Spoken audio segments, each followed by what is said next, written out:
Le moment est venu pour les entraîneurs, les arbitres assistants, les futurs joueurs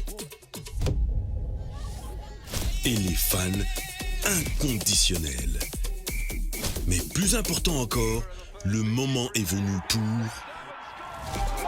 les champions, les gagnants, ceux qui célèbrent à fond.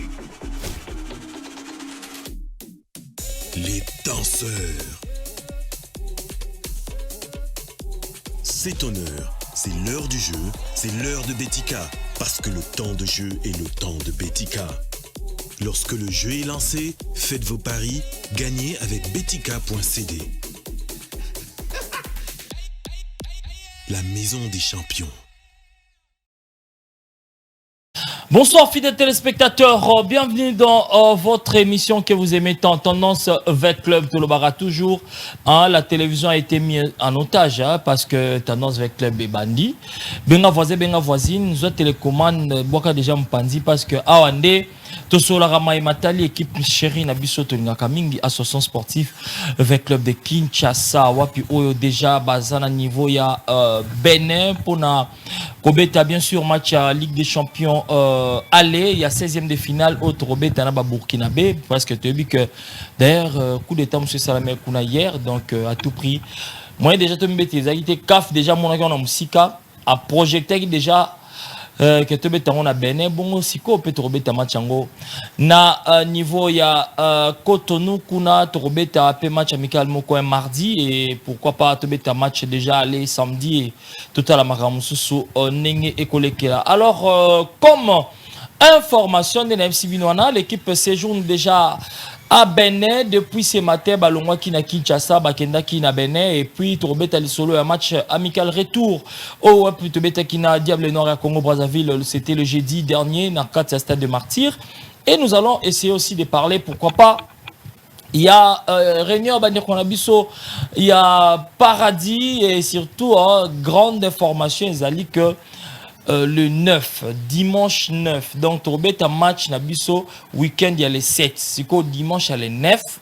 Tu as la biso, il y a Kinkole, Wapina Plaza Wana. Tu as la précision, parce que tu as Solana Mobutu. Lui, c'est le président Marcelin Moukouba.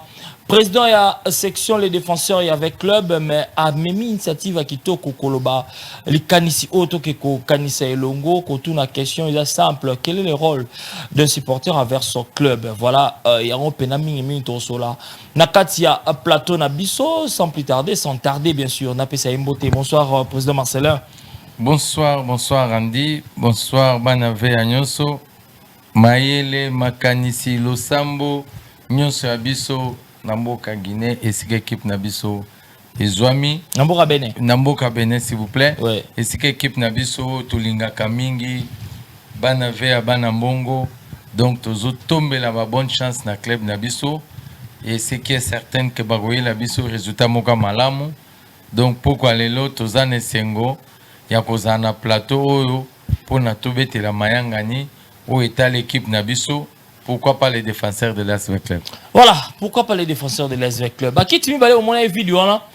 Et la place, il y a Maître Bolay, na président Tom Sekilunga. Mais le président Tom, c'est bien que moi, on a dérangé santé ici. Donc, moyen tous à la naïe, na plateau et zaté. De Kobola, ils sont là, à corriger de Bisso, de Momalot. C'est lui, il est chargé de sécurité.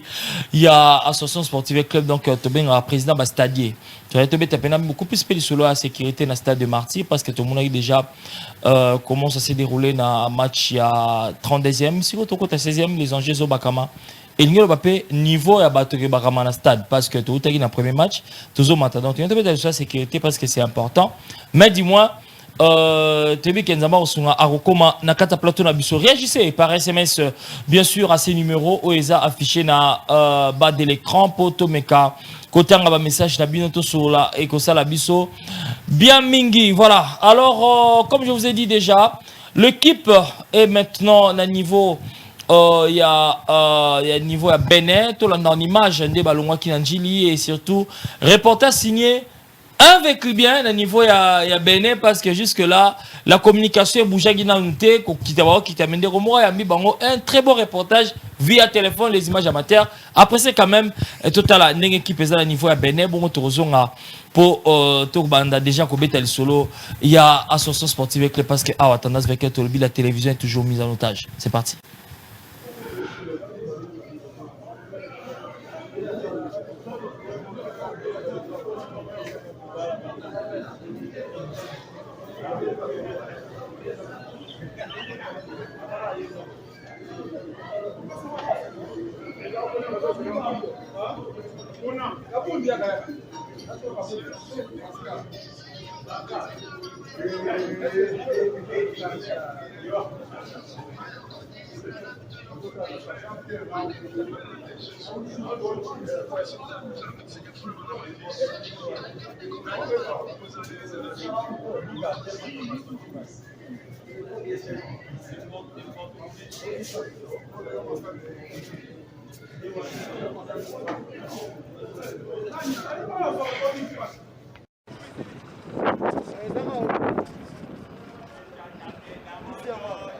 Bito na babina maboko ka mi balega Moko c'est comment babi victoire combien 2-0 2-0 2 kaka 2 et la victoire mi balé bala ve ya bango équipe des commis donc les allés à moto zo ina na terrain oyo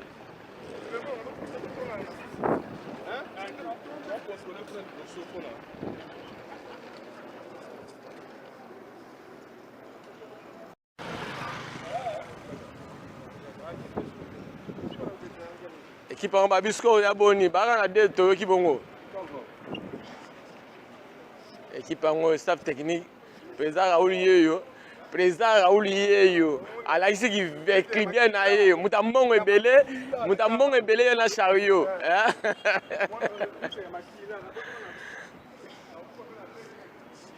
yo masole za ndenge ni mutu mosi babi score ya ndenge ni mais moi enquête la mnoko niki oza vita ngai mona équipe me kusa ngai mona bo faire kitok ngai niki même ngai mona bo ngai maman bio kuna staff angoyo donc conseiller yo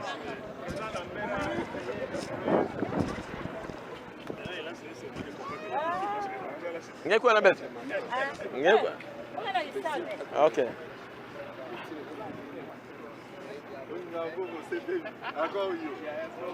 babi média contre média bazo doit média contre média on est arrivé OK on paye des arnaqueurs des porte-monnaie magiques ouais babi Moussa de Patrice Talon OK Gani on est chez toi il n'y a pas de blague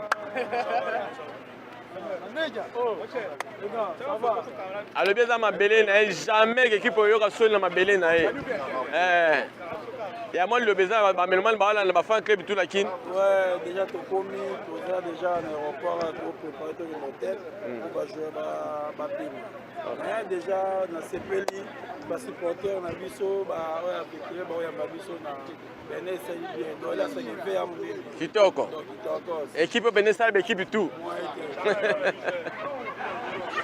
je n'ai pas béninois à Mbokane hier c'est équipe d'avance. Il faut dire bonjour, il faut saluer tout le monde qui est sur Kinshasa là. Bonjour à tout le monde, comment vous allez, ça va? Merci beaucoup pour tout, on est là déjà. J'espère que la victoire sera de notre côté. Voilà, on est déjà au Bénin, c'est la maison.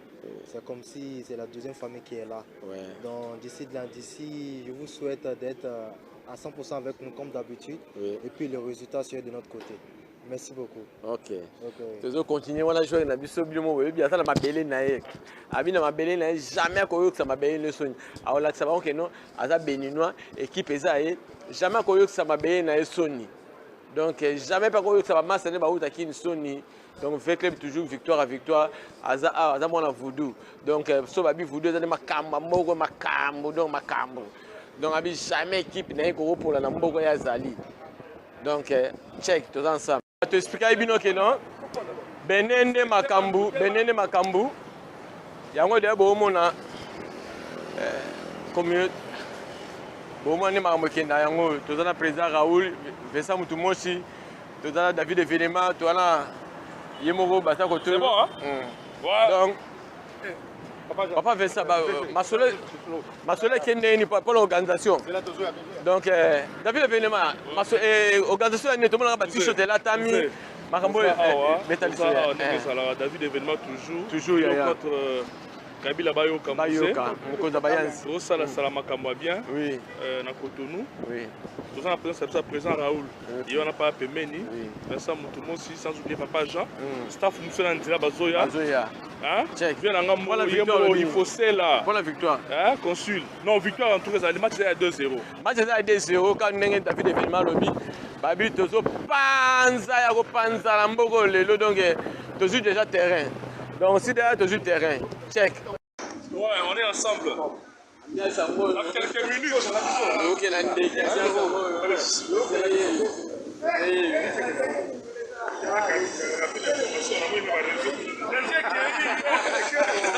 on félicite lui son ça les mon ami. Mata boende to na ba on la posta la vita. Boende ma mo ezala ka hier komi dans l'organisation. Dans na thème si jeunesse. Ma munde yango. Boende Fati Beton. Alors on a besoin ya ba responsable à boyer aussi ma équipe. Ça les mon ami vraiment check tous ensemble. Et voilà, donc on a tout mon Ibissonien sur comment est-ce que ambiance est à côté Kuna. Hein? Je rappelle beaucoup plus, beaucoup vite la liste. Il y a Bajero Bakei, Tozana Simon Omosola, Fred Ouadraogo, Junior Ndane, Varel Rosanne, Gimfingi, Stéphane Kalonji, Fouendonga, Jacques Mangoba, Patou Ebunga, Nassif, Nganu, Pascal Marga, Sedou Mpoi, Peter Mutumosi, Chikitole Mamabidi, Merveille Kikasa, Marouf Tchakei, et puis Glody Kikwama et héritier Imanalote, Elias Diana, Manassé Moutatou, Jérémy Mbouyi, Eric Kabwe, Tadi Etekiama, et puis Jacques Temopele. Voilà. Là, c'est la liste des joueurs au Bakei parce que tu as annoncé déjà que un match amical international le 4 octobre prochain, donc mardi, 15h heure de Kinshasa, AS Cotonou face à l'association sportive club. Une façon, il y a bon déjà, donc aux la chaud pour un match à week-end parce que championnat, Erosion aura les 8 samedi, mais vite à Robeta Congo Mbogelengi. Vite à Robeta Moussika Wapi na habité pour la nini. Donc match remis à première journée, mais Robeta m'a déjà na calendrier à 4e journée. Allez-y comprendre. Tout ça Roboni. Yango moni Raoul Shungu Azako maximiser ba match amicaux pour na roluka commettre ba joueur à niveau. Donc voilà un peu l'information haute. On a président Marcelin au moni ba joueur à niveau il y a Cotonou kuna na Benin Bakei, to moni que mobilisation, état d'esprit Kitoko après avoir remporté match à jeudi dernier dans le stade de Martyr Awana Diable Noir, revanche de Zouaki. Mais déjà, impression Zanine comme on a Bana Bakei avant qu'on s'acclimate. Non, bien sûr, Zali, une façon encore de plus que Tozan a posé un bon résultat. Vous savez, le logo déplore Kanine, Tozo bête à match boy. Championnat na biso na nkuté bandate. Si bolo baba calendrier na tous dans la biso sur te go banda. Parce que tozo e bandé ni mboka ngo ezotamsam. Bon, déjà, Tanzo a bon dans la raison. Gestionnaire à stade à comment il est que stade n'est vous la indisponible 2 jours parce qu'il y aura peut-être un concert là-bas, donc voilà. Donc allez-y comprendre stade wana bon, bien que ezandenge zawana patrimoine national. Patrimoine national bien sûr, mais eza penza pour la foot.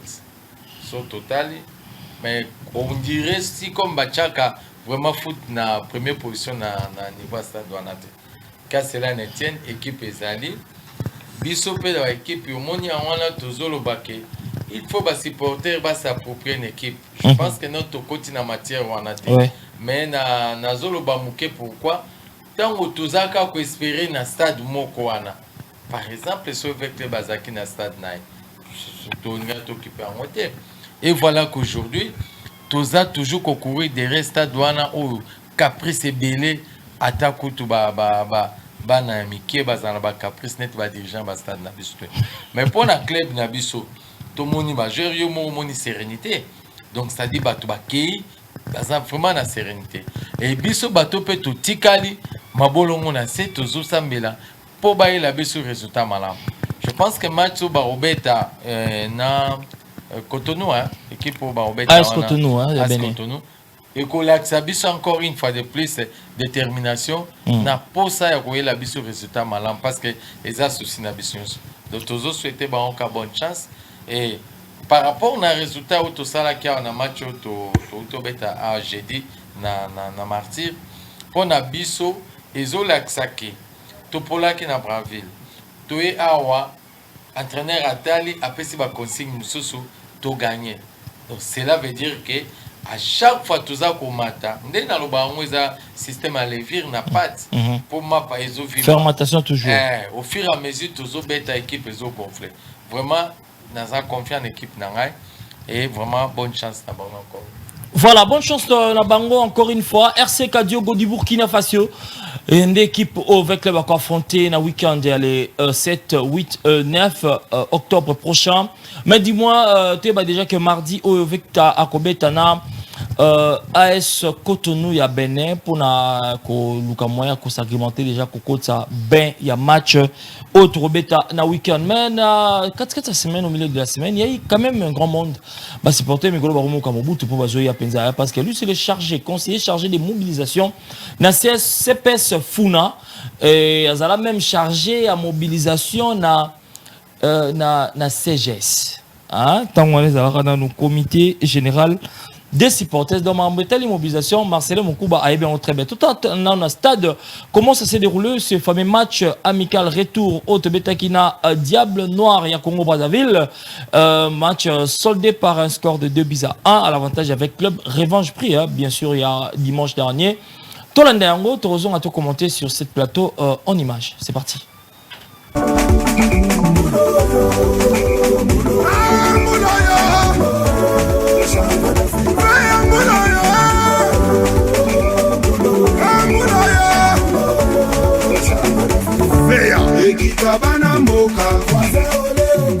Ah bon? Bizane soto sangana tokumisa totombola bana beya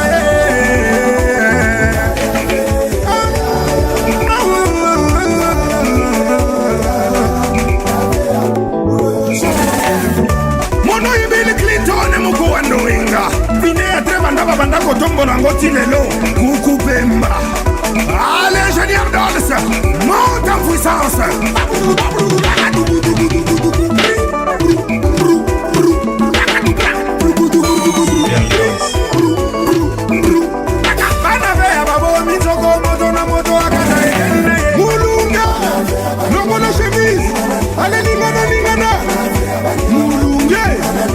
Mama, Kotanango, Limanango, passe pas déjà, Yaya, Asuchobo, Kendanaye, Limanaye, Yaya, Santé Ballon, Kotanaye, coup de tête qui lit.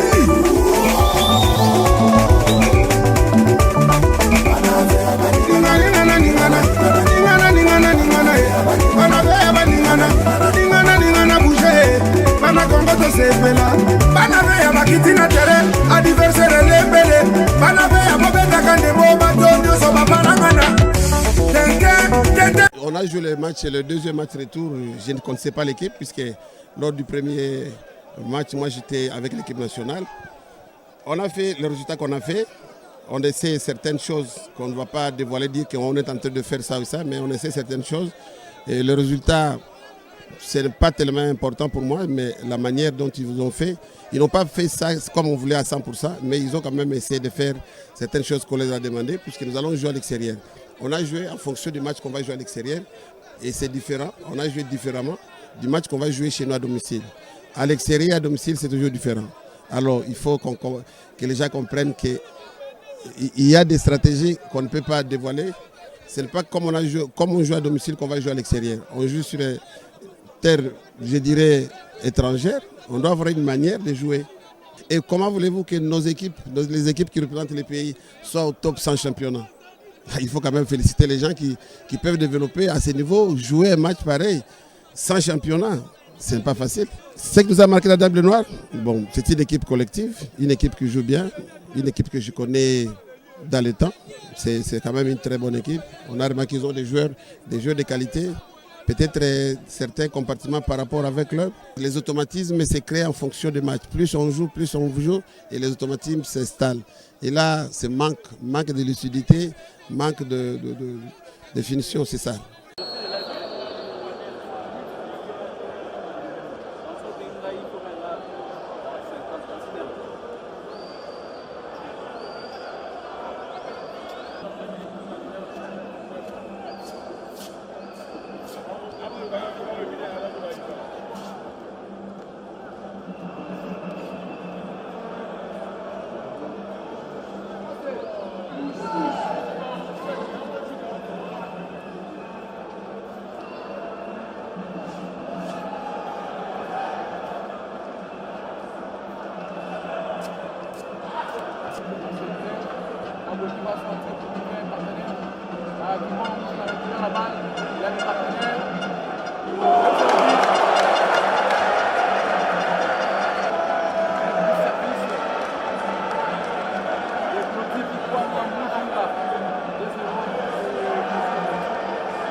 Jack qui récupère la balle, la tente de trouver un partenaire, et Tekama qui joue avec Bangoba, contre-attaque,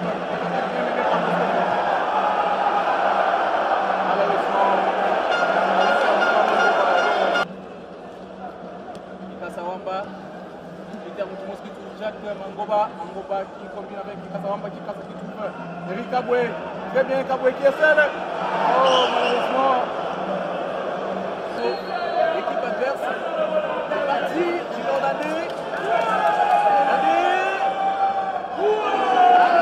était parti du bon côté, mais on n'a pas eu la chance de voir ça. Très bien, balle récupérée, Théo Pelé, il cherche des solutions.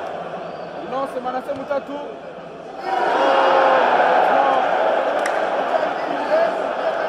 C'est passé juste.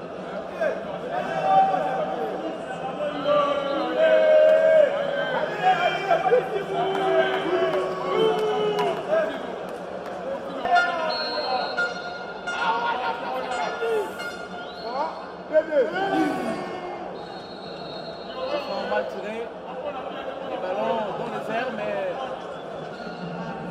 fin du match. 2 buts à 1 en faveur de l'Est Club de Kinshasa. Voilà, donc là, tu as vivre ensemble un match Tobetakina, équipe, il y a Diable Noir, il y a Congo Brazzaville. Vos réactions sur SMS, tout le monde yango. Si vous avez dans le solo penza malam il y a Kinkole parce que yango des intéressés biso, Tina P a invité sur la plateau. Marcelin Mokuba, raison pe cause il y a Kinkole tant aux là tous au stade en otage et Zanatina. Nalikanisinayo aux ngobi miselo Romoko. Tina Kinkole ezana nunini avec les faut basala neni pour ba région de koyoka idée wana o kabula makanisi nayo na bande konyoso. Merci. Les défenseurs de l'Astre Club comme section Nyoso, où il y a une équipe na yango, et à tout le temps, tous à la cana makanisi moko, tous raisonnent rapport na club na biso. Ok. Vous savez, chaque fois championnat bandaka biso tous à cana bevenema tous salak. To ganza ba marche de santé, to ganza ba journée moko un peu spéciale pour na club na biso. Vraiment. Alors cette fois-ci, to lobaki ke il faut tout luka. Journée moko to bengi journée à réflexion. Toko réfléchir en quoi? Toko réfléchir na kibomoto na biso ba supporter. Supporter azali nani? OK. Supporter sengela sala ranini. Supporter droit na ezali nini. Yangwana to bengi les droits et les devoirs d'un supporter vis-à-vis de son équipe. Les droits et les devoirs des supporters vis-à-vis de son équipe. Voilà. Alors, biso nyonso toza censé kozala na connaissance mon côté. OK. Parce que au moins là bas supporter musu bakaso tourner au sara ni pour équipe. On a la foot arabie à stade. Na foot raté na foot arabie à stade. Oui, c'est vrai foot arabie à stade. Est-ce que bon on est kena wa? Et ça non bon à l'état parce que stade des ya équipe té. Ya mwana tolingisko to kotisa sko maele na supporter parce que tango mama besina yaki ayaki apesa biso le kantia to s'approprier une équipe na biso vraiment to comme cette équipe eza ya biso par rapport na musalo tozo sa pour une équipe na biso. OK. Alors un supporter doit savoir ses devoirs aussi oyo esengela sala yango no moni tozu le kanisi wana to vandi totali to bi bon il faut que to mobiliser bateau parce que oui bien to lobaka kwanga pesa bateke mobilisation pesa les défenseurs vraiment wana zanga mona biso vraiment il faut to mobiliser bateau il faut to benga ba avec bien to sangisa bango autour 25 micro bien bon ça le voilà pona to lobela likambo to sana ngwa kolba na ngosko to ponaki to kendena sous section na biso ya Kinkole kuna na Lagos. OK.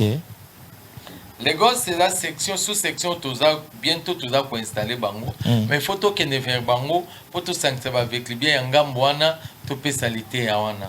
Tout pour qui Banganga Maele, le cola, papa Labiso, Jacques Dromois, tout peut ça qui est Mukumba Wana, que Azwali Kanisiwana, Amanyola, Yamunde Balbaka, la Lingala Penza, ya solo, Amanyola, Yango, afin que Aïe Basko, Koueb Saba avec les biens, Nini, et sengeli na bango ko sala pon équipe na bango. OK. Lagos ezali sous section ya les défenseurs mais ezali na chango parce que les défenseurs aza partout. Bien kala mingi était tozaki na Lukunga. Bien que siège officiel dans la funa. Ouais, de Lukunga à chango. OK. Tu relève ba debu ya capitale na biso. Kuna na chango ezali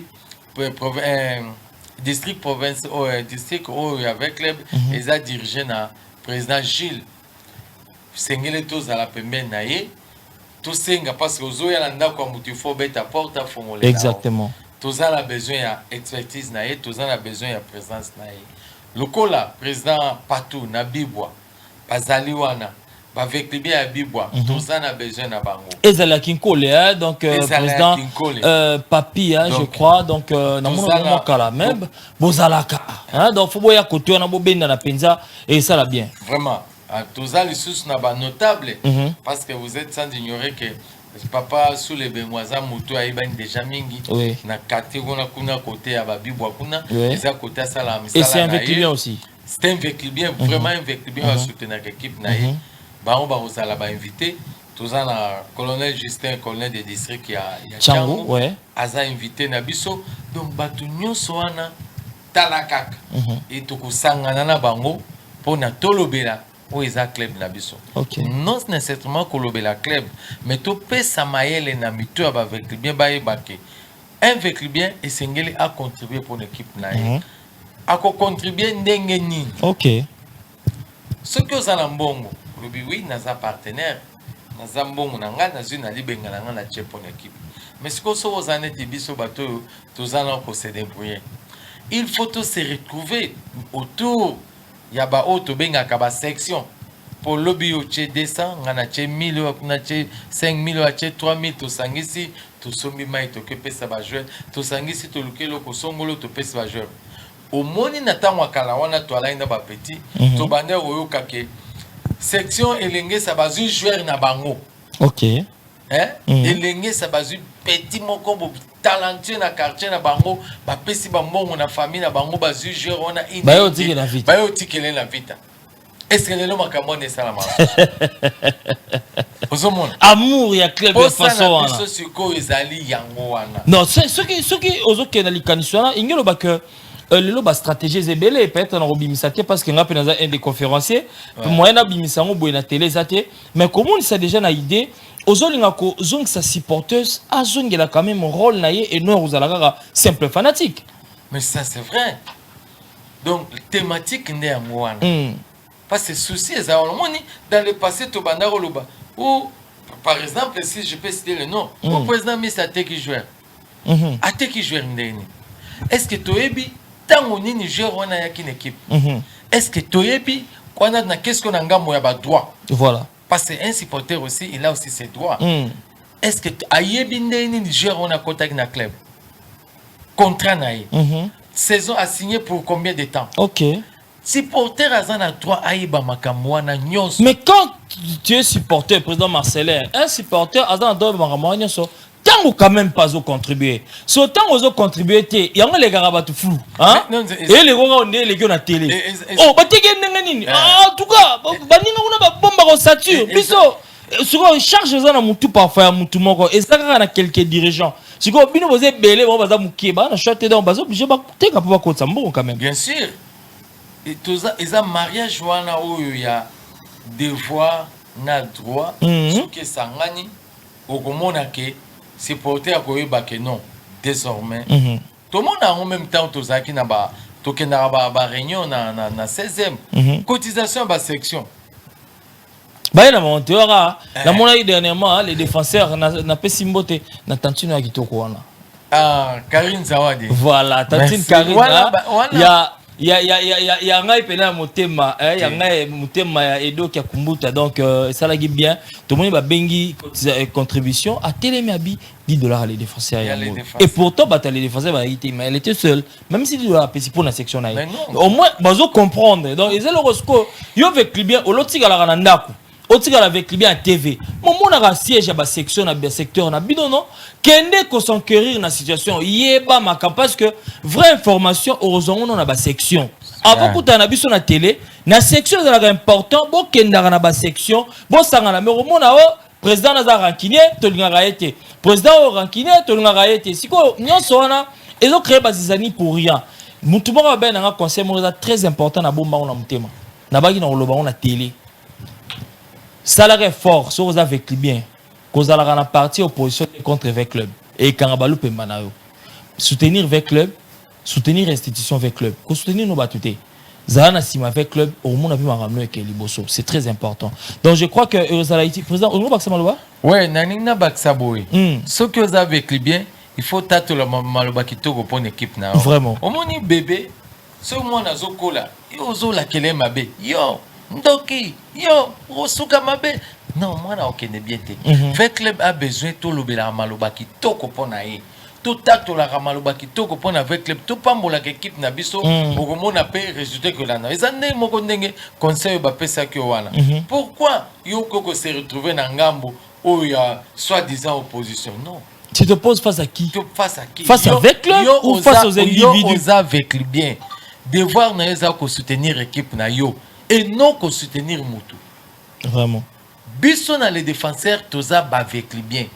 Toza la kanangambu ya Moutouté, toza la kanangambu ya Vita. Ya moi non mona kake chaque jour Vita Robeta les défenseurs ils en stade. Tokenda karota la Moutouté, koyembe la Moutouté, kokumisa Moutouté, tokenda kokumisa Vita oyo biso topona, oyo biso tolinga, oyo biso tosalaka tout tosalela. Vraiment. Dans ce moment que naba moyen na biso le col atolobi que vraiment début ya saison ndenge tozo bandela il faut tozonga na stade parce que liboso to bande ko lobake Covid yango pesi position te bon yango no moni thématique que faut kozalaka comme to bengaka 12e homme sur le terrain pour pousse l'équipe na victoire. Wana eza sunga na biso ya biso ba supporter. Musala na biso ngwana. Pourquoi mon attend muso joueur a kebi a kena ngamba ba supporter a 6000 toy. Na yo ki binuti. Engouement wana, moto wana. Banani ba ko pesa on ka supporter. Vraiment. Vous êtes pour vendre na gardien, na gradin. Au vanda, au tala, au rom dota na TV. Voilà to senga la batu. Tant biso to populaire ba drapeau les défenseurs. Vraiment, bon acceptaka, bon monata ba drapeau parce que ça fait partie ambiance à stade. Vraiment, ça fait partie ambiance à stade. Tolanda, moi mouké en image, hein, Tolanda beaucoup plus section abisso ya bandeko ya paradis o ekamba mi pa président Petrus basala qui réunion na bango ya samedi bien que ça image qui nous a été envoyée par Didier Njoli le chargé RP. hein? RP d'abord, Didier Jolie. Donc, il y a une image bien que sur téléphone, avec lui, il y a ça, là où il y a un ça peut être un métro, mais il y a pour la ligne. Hein? Nous, comme ça, ça va caméraman. C'est belette. Et ça là bien. Alors, tout le monde a extrait, il y a un biso ya Kingaba, tout le monde a président Marcelin Potoye, il y a modalité, il y a un quota. Na réunion na ezandengenin tolanda bande ko na biso ya section paradis o bazo sur la PK pour reprojeter beaucoup plus l'avenir de l'équipe tolanda ngo tozonga poto kende ko 6 émission national président Marcelin. C'est parti. Samedi prochain. Samedi prochain. Biso bato ya ga oyebike après les 16. Celui qui est dans mon après les 16 samedi wana to pesa donc il y a $1 na biso afata oya kwa enregistrer babo baboya kopesi celui que vous allez avoir $5 na yo que vous faites ça pour la scène opesi même 5 même 10 ça dépend de moko donc si vous faut tout ça vous soupe à les 15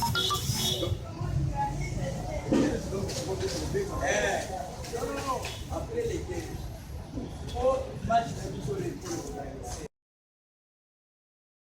et voilà tout le monde il y a paradis ah bah paradis pour la Petrus sexuel ali na moni on les staff na invité ceux qui réunion il y a comité il y a bidon morona nous restreint tous avec qui n'a pas supporter pour na moni en tout cas boza mukeming il invité le pourquoi hein faut se justifier pendant samedi prochain tozana bien na plateau et ça la bien ça biso tina ngo ya kinini parce que tout le monde boza ne boza la raté hein boza plein de boza la raté président Marcelin déjà ba modalité zanini pour na roya kokota na lisanga au lobby ko eba droit pe devoir supporters. Merci na pesino mbote na président Petrus et la section partenaire il y a les défenseurs. Okay. À chaque fois tout ça ka ba événement vraiment bolingo ya papa wana iya ka ko soutenir bisno makam tout ça là.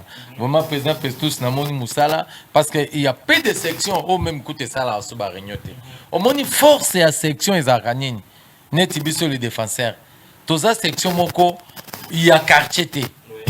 Biso au la membre azouta ki pen azouta ki mbanseke azoya na osho donc tout ça pas na quartier te ya on le moni bolingo za kamakasi kete auto sanganeza pour tout ça musala pona mutuna na yo pona ko participer na journée wana obi ke tozo ke ne moi musika to sengi na ba membre ba tunyoso ba na posa wa association na biso ba ya na 15 000 francs congolais na kata 15 000 wana eza transport na yo kolia na yo. Donc, c'est quoi au point de départ Ezawapi? Base na Oshwe, Erning parce que c'est un dimanche. Toko banda carnaval na Oshwe na ba 8h. Vraiment. Toké prière. Non, tout ça mais la mikolonio so quand même. Tout ça mais la mikolonio so pesi mo kolomo ko na vite. Ye mo pensa ba ebi. Manzamba ebi que non. Il va tomber vite équipe Nzambe. Vraiment. Vite équipe Nzambe.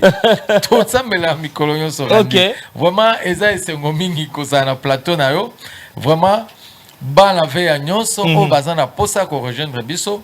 Bayana. Info line, babenga wapi? Numéro nini? Tiens à disposition numéro 089 52 61 143. Bandela sous numéro bien. 089 52 61 143.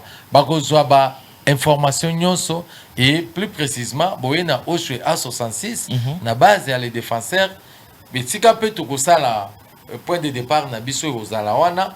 Boyebika biso tozaka toujours belé parce que mayanga panta koya bandeko tuba roya tokokuta na wana et tokei déjà tomemani na mutuka na groupe d'animation tokokenele mususu na ba fanfare toza robeta po esengo ezala kaka ngambo ya baoyo bazolingana lokola bolingo ezala avec club biso tant to sangisa bana veya to laksaka esengo kat na biso titre okoma kuna ba bon to okoma plus tard ba 9h 10h to bani journée na biso to zu matin de façon que tous ont un peu moins temps hein 15h 16h 15h déjà vraiment to ici parce que to soit déjà place moko il y a place on a corriger ça ne sera plus à plaza to kitatina kinkole na bar moko ngwasa. Voilà, donc côté Kiko les pêcheurs, côté maison communale. Hein? Côté à maison communale, wana et si ambiance. D'ailleurs, Kobanda lobby déjà So Batoualeki n'a qui colle on a déjà banderole les défenseurs réseau populaire. Ok, donc vraiment côté. Oui, non, tout ça côté qu'on on dirait. Voilà, tout ça déjà côté qu'on a passé section qui colle les mots existera wana. Bon. Juste dans la maison communale mais na éviter ceux qui bazalaka parce que le président aussi a un problème sérieux au niveau famille a perdu comme Snabana donc c'était compliqué mais du moins tout ça là on est à retrouver à mener pour tout ça qu'on a depuis 2018 je crois donc ça date quand même de très longtemps. S'il vous plaît, bande konyo sur ngambo wana baza informé mobilisation za makasi parce que na niveau bibwa au maman Romania zawana mais l'ennemi tout ça quand même sur descendre sur terrain pour tout ça là bas photo qui ne sur terrain parce que to kende ko tika ba banderole na ba drapeau donc pour na ko informer ba tout que il y aura un événement quelque part là-bas donc biso nyonso ba baza na posa ko associer na biso parce que nazo mona déjà président Aimé na je suis VA na bandal avec Senga président Bombela en place à 5 personnes. Président Petrus Yazanga Kati. Vraiment. Na marché central tozana Sabunanga. OK. Peggy na kauka bato marché central pe bazai na besoin d'invitation. Donc ça dit les défenseurs to sangisaka. Vraiment. Tozo salela VA. Et non bateau. To cette information pour na ba vrai vécu bien. Donc vraiment na groupe na biso déjà tous a déjà mobilisé pour na biso etikali ka ba petit détail to yebake tozo mema bato parce que eza vita to compte en contact na sécurité ba pesa biso quelques éléments parce que tozo kende na bana vea vraiment eza événement avec club biso to tambola kana sima mibeko vite eza dirigé na bakambi oyo tango tozo sali kamusongolo il faut pas informer très important. Vraiment, merci président Marcelin. Alors, section Mokambo, donc à niveau il y a Okatanga Kuna, frontière à Zambie. Tout le va bien, donc le président Lewis et surtout comité Ozaki élu, c'est le président Lewis Ngandoe qui est président. Premier vice-président, président Albert Chimanga, deuxième vice-président, président John Masimbasi. Hein? Président John Masimbasi Balobi, côté Kuna donc Katanga a tombé parce que Mambe qui est bien. Tendance avec club fallait la semaine oyo. Bon, reporter biso voyage, tu éviter le pourquoi donc comme Maramuto la semaine prochaine donc parce que le rôle la semaine on tous a calé pour tous à la semaine tout côté tous a calé tout quand programme les défenseurs donc photo la semaine après match aller et au la biso bien comme secrétaire exécutif EV Mpiana, vice-secrétaire Chancel Hipoto, financier Fiston Orange, inspecteur de finances Yannick Kalo et puis manager Hervé Kabala. Donc voilà, comité sportif, président Bivin Massangou, vice-président Faria Rajabou, secrétaire Franck Chinyemba et surtout trésorier Ores, manager sportif Bokoul Ngandou, chargé de discipline James Bamana. Voilà, donc wana eza équipe munene oya section Mokambo na niveau ya Okatanga et surtout le président provincial ya Katanga Robert Mutombo donc Topesope Mbote donc président Robert Mutombo ya section Katanga grande section Katanga et ça là vraiment bien minito martelé beaucoup plus hein, et pas il y a président John Masimbasi et pourquoi pas aussi le fondé donc le fondé Antonio donc et surtout le fondé Antonio et pourquoi pas les secrétaires Hervé aussi donc la grande famille on a Topesi Binombo Temakasi section Mogambo Moussala toujours hein président John Masimbasi Nabi il a insisté président John Masimbasi faut tout le monde en attend sur la en live et ça là bien mini président Marcelin Tourmi na souka émission mais je crois que tout na samedi mon call sur autre Martelé à souka samedi à le 9 je crois donc il y a le 8 autre sola donc c'est samedi prochain parce que on a une mobilisation ensemble dans les défenseurs pour que ça go il y a dimanche bien sûr ils ont l'après-match autre gagné déjà samedi contre équipe à Burkina Faso RC Kadiogo bien sûr parce que biso samba panzi sango message tambola malamu te vraiment il faut tous à la wana samedi wana tokozala pona ko confirmer encore une fois de plus que et le Congo et kokisami mukolango les jours J et kokipo tokende kolobela makambo etali mayele na bwanya utokocha na kati ya mito ba supporter pourquoi parce que mbula oyo tolingi supporter à s'approprier une équipe nae à s'approprier na ona malobate compagnie oyo eza en place ba pesi biso to somba basim to cha ba unité pour équipe bénéficier quelque chose. Na mona be mafuta choko. Mafuta choko avec liba par la choko pour à côté ça mon vite. Tout ça c'est important. Hein? C'est important. Donc ça le photo lobela avec liba pas comprendre ngo. Tout met la maille vita, tout ça la simi avec club, tout met la J avec club. Parce que l'équipe fait comme accompagner tous en unité de production. Et surtout Bandero Nabiso, là je cite le nom, il y a Mammouth. Prochainement tous allez dans bango na plateau Nabiso et puis logo Vanda Mammouth va accompagner Tendance avec club. Ninge va accompagner avec club, nous va accompagner Tendance avec club. Vraiment bien mingi. Je crois que nous sommes arrivés pratiquement à la fin. Président Marcelin, Mbote pour toute cette émission.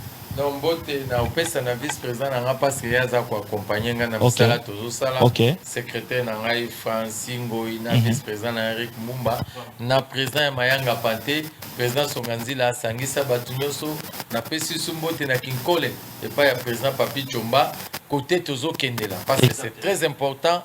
Il est déjà ébi makamde tous en plateau boazolanda. Vraiment. Donc abongamara déjà charge donc charge. Merci beaucoup président Marcelin et surtout merci à vous fidèles téléspectateurs, merci à l'équipe technique, merci à Weyando Kolokola Sapata Nzambe. Ah bah sangane belé jamais kokabango. Merci à vous fidèles téléspectateurs et surtout Babi Barolembaba ngana habité Weyam Talobi. Merci à vous, on se retrouve le mardi pour la rediffusion et surtout le samedi prochain pour une nouvelle édition. Il y a Tendance avec Club Tolobi, la télévision toujours mis en otage quoi. Bye bye.